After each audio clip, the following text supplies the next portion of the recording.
Today I'm showing you my first try at making crunchy chicharrones. So the first thing I'm doing is slicing the pork belly into thinner pieces. Alright, I got it into 4 strips. So I have water on the stove boiling that I'm going to put this onion into. And that'll flavor the water that'll boil the pork belly.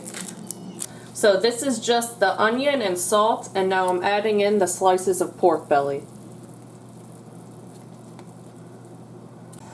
So I'm going to come back to this occasionally and move it around, but total I'm going to let it boil for around 30 minutes.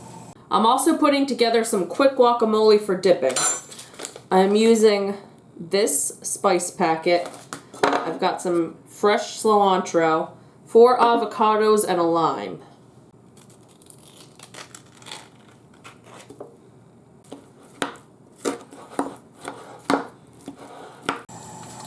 These are frying in olive oil.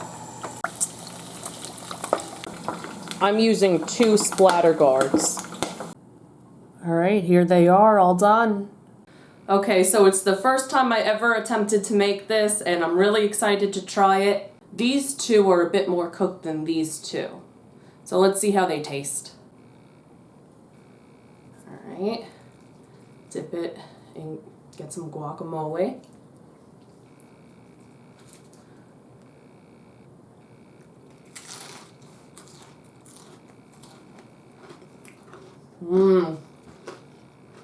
Oh, that was great. Nice and crunchy. Alright,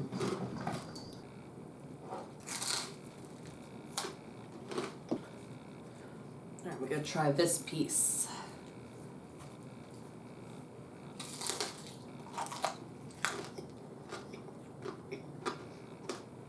It is so good dipped in the guac.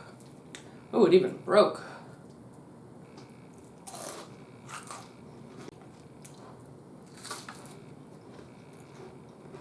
This one wasn't cooked as much, so let's see if it's still just as crispy.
Overall, I really enjoyed this. This was really crunchy and the guac was really smooth and creamy, and it was a great combo, and I'm glad I made this. Let me know in the comment section if you eat pork belly, and I'll see you another time. Bye!